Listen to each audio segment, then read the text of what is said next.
Alright, this is the second video on learning how to use the micron gauge a little bit, understanding it, learning the benefits of having a silicone vacuum hose over a standard rubber refrigerant hose for vacuum.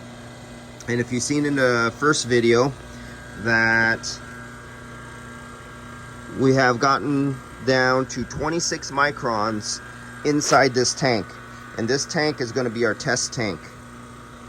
And you could see right when I turned off the vacuum, right at this point, 1 hour and 11 minutes, the vacuum has started to rise, and we're up to 41 microns right now.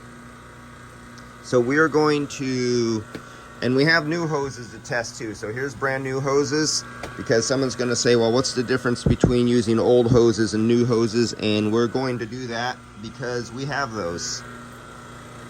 So we're going to use my old hoses first that I have been using for an entire year, and that's going to be our starting point. What do old hoses look like compared to new hoses doing a micron on a system? So this has a volume inside of it, so that's why we're using it.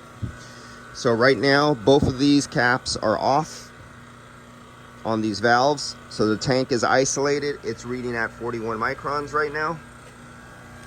We are zeroed out. I zeroed out the gauges to atmosphere. They're zeroed out. The vacuum, you can see, is off. The low side is open.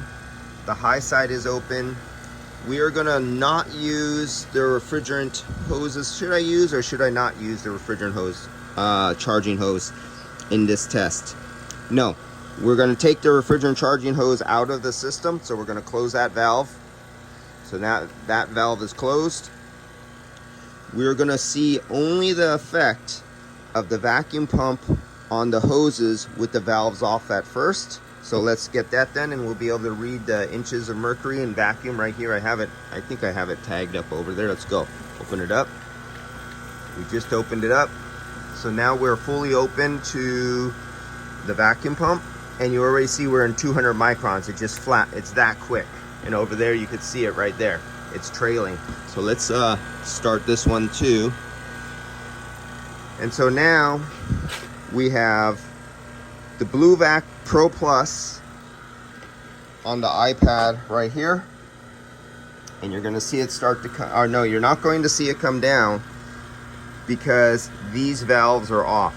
We are not doing vacuum through these hoses right here, so it's valved off, so this stays. So we're not looking at this right now, and you can see from when I pinpointed it, it's still climbing a little bit. So let's go back over to here.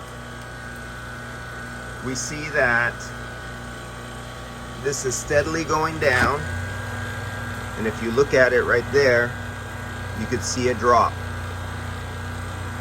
So I'm going to leave this on, and we'll come back on the next video, and we'll be able to see the graph, and we'll be able to see where it plateaus, where it goes down and it starts leveling off, and then it'll start flatlining. When it flatlines, that tells you the limitation of your rubber hoses. That tells you you cannot get any lower than that. So that's what we're going to read first before we open it up to the tank.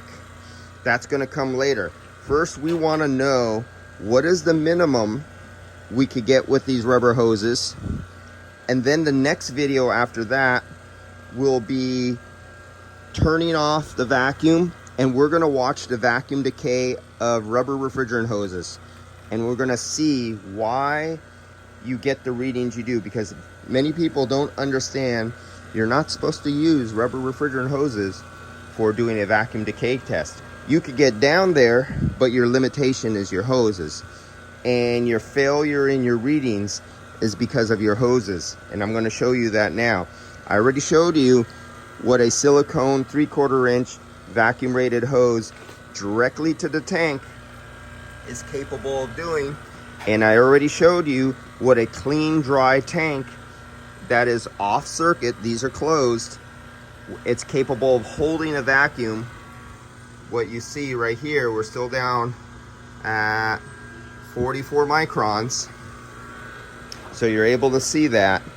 But we're going to show you what a set of nasty rubber hoses does to your readings when you're trying to read a vacuum leak, and you're not supposed to be reading vacuum leaks. Basically, every time you do a job, you have no leaks, supposedly. And vacuum is not a good way of looking for leaks, because the pressure difference in vacuum is only 14.7 psi at sea level from vacuum to atmosphere. Unlike if you put nitrogen in it, you could put positive pressure 100, 200, 500, 600 psi. So that's a very bad result comparison. We're down to 77 microns, and as you can see, the rate is starting to slow down. So I'm gonna let this go farther, and we're gonna come off on the next video, which will be video number 3, and we're gonna do the vacuum decay test of just the hoses, so we know just with the gauge and the hoses how far the decay goes. All right, next video.